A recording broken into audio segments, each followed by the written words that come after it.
So today we're going to talk about the top 5 reasons why you should be re-watching Star Wars: The Clone Wars, the animated series that you can now find on Disney Plus. So there's 5 reasons why you should watch it. There's actually more than 5 reasons, but we're going to limit ourselves to 5 reasons.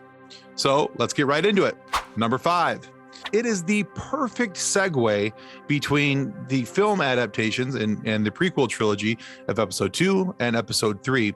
So there's a lot of things that people were unhappy about with episode 2 and episode 3, myself included, where there was lack of story, a lack of character development, and there's just big gaps in information there, that things that we didn't understand what was going on in the films. Star Wars Clone Wars, the animated series, helps kind of fill in those gaps, kind of helps fill in those places and those places and spaces between episode 2 and 3, and helps us to really understand what's going on and why. And so it kind of takes some of those complaints away and helps us to understand what's going on. So it is really the perfect segue. If you're going to watch things in chronological order, Star Wars: The Clone Wars has to be part of your viewing experience. And so I strongly, strongly recommend it. Number 4, Captain Rex and the rest of the clone army. See, in the movies where we hear them talk about Commander Cody, we hear them talk about different clone troopers by name, but we really don't ever get to understanding it, because the story in the movies is never about the clone troopers. We don't get to learn anything about them. We don't understand their personalities. There's no character development. But because of Star Wars: The Clone Wars, we get to meet Captain Rex and learn about him. Commander Cody, we learn about him. We meet Fives, we meet Red Eye, Hardcase, 99, Heavy, all these different clone troopers. Well, sure, they're all sired from the original batch, but they all have different personalities. And even though they're clones, they are not clones. And so to get to know their personalities and see them in action and all these different things, it's actually a lot of fun. And you start to begin to have favorites out of the clones. For instance, Captain Rex is always a fan favorite. Commander Cody's a favorite.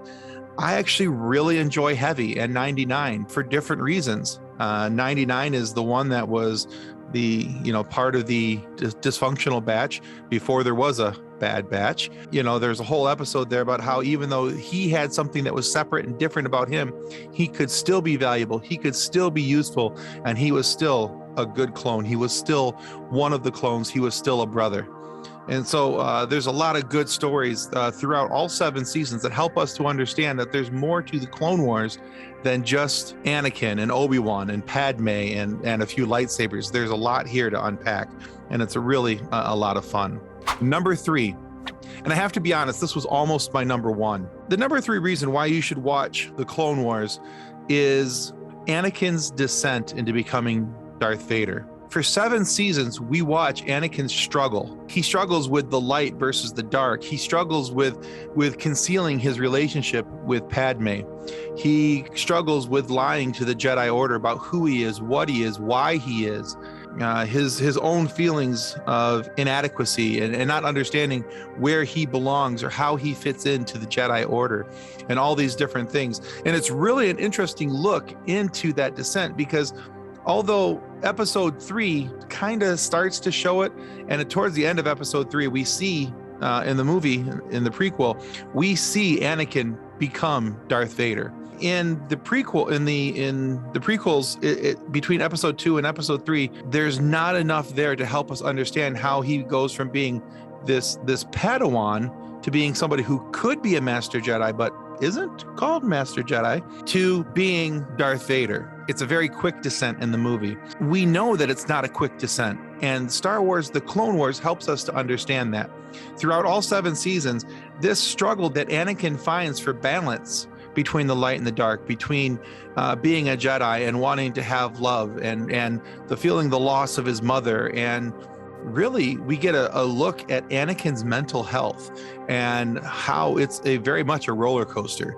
He's up and down, and much of the time, because of the internal struggles that he's having, the external struggles that he's having, and not really having a place to be able to hide them, someone to share them with, at least openly, because even with Padme, he's reserved and doesn't share everything that he's going through. So it's kind of interesting from that aspect. So Anakin's descent to Darth Vader is definitely number 3, but was almost my number 1. Number 2, Ahsoka Tano. Ahsoka Tano is one of the best things to come out of the Clone Wars, in my opinion, because we don't just see Ahsoka as Anakin's Padawan. Well, that's where she starts off as, and they develop a very affectionate relationship as Padawan and Master. He calls her Snips the whole time, and he's Sky Guy, and all these other different things. And there's a very strong relationship, a bond that happens between Ahsoka and Anakin. And as throughout the series, as we see Anakin descending into the dark side, we see Ahsoka, as the Force demands, there's balance. She's growing towards the light. She's growing towards the Force. And so it's really kind of very interesting to watch this juxtaposition of Anakin versus Padme, and how these two react and interact with each other, because even though there's some separation of personality, there's a lot of ways that Anakin and Ahsoka are so very much like one another. And so it's really fun and interesting to watch their relationship grow. But as a spoiler, if you haven't watched Star Wars Rebels, the animated series that follows up Clone Wars, there's also a heartbreaking scene between Ahsoka and Anakin, who is now Darth Vader, when she realizes who he is, what he is. It's hard. It's kind of hard to watch. It really is.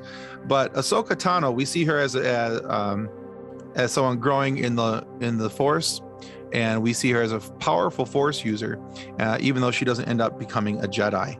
And so excited to see her last season in The Mandalorian, and of course now she has her own show coming out, and we're excited to see the Ahsoka Tano show coming to Disney Plus with Rosario Dawson in the lead for that.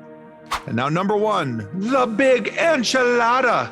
That's right, number 1, we have Palpatine, aka the Emperor, or who I like to call Captain Sparkle Fingers. The reason why I picked the Emperor to be number 1 is Star Wars The Clone Wars helps us to show and see really how blind the Jedi were to the dark side of the Force, how overconfident they were in their own abilities to hold the dark side at bay, that Palpatine was able to go and move right alongside them, with them, doing all these things literally right under their noses, and they didn't pay attention. The Jedi were completely blind to the dark side. We get to see really how much the Sith were in control of absolutely everything. For 7 seasons, we watch it play out until, of course, the inevitable end, when the dark side wins, the Jedi lose, and Anakin becomes Darth Vader. In episode 2, we see Count Dooku as the Padawan almost to the Emperor. He's really very much an afterthought. It's almost like he was kind of just shoehorned into the episode without any information. And we don't understand where he came from, how he got there, why Palpatine is using this Count Dooku in this place and in this space. But thanks to the Clone Wars, we get to see the relationship between Palpatine and Dooku. We get to see the character development on Dooku and see that he was actually a pretty bad dude. And there's a reason why he was working so closely with the Emperor throughout all of this, and why the Emperor wanted Dooku at his side. So we get to see Palpatine do a lot of different things in this episode, not only be the Chancellor, but also to be the Emperor and play both sides of the fence so very well. And it's for this reason that he's number 1. The number 1 reason to watch and see the Clone Wars and to rewatch the Clone Wars is to understand how very blind the Jedi were, and really how because of their overconfidence, we have the entirety of the light versus dark. And so the Force demanding balance, the light was in control for a while, so now it was time for the Sith, the dark side of the Force, to win and reign supreme for a little bit. So very good show. I strongly recommend to anyone to rewatch it. There's beautiful character development all across the board, and it's a perfect lead into the Bad Batch, which is now getting ready for season 2. Can't wait for that. So that's it, guys. That's the 5 for 5. Hope you're watching the rest of these episodes. Hope you're enjoying them. If you have suggestions on things that you'd like to see in a 5 for 5, let us know. Maybe we can work that in. But there's a lot here to unpack. So hope you guys enjoy Star Wars: The Clone Wars.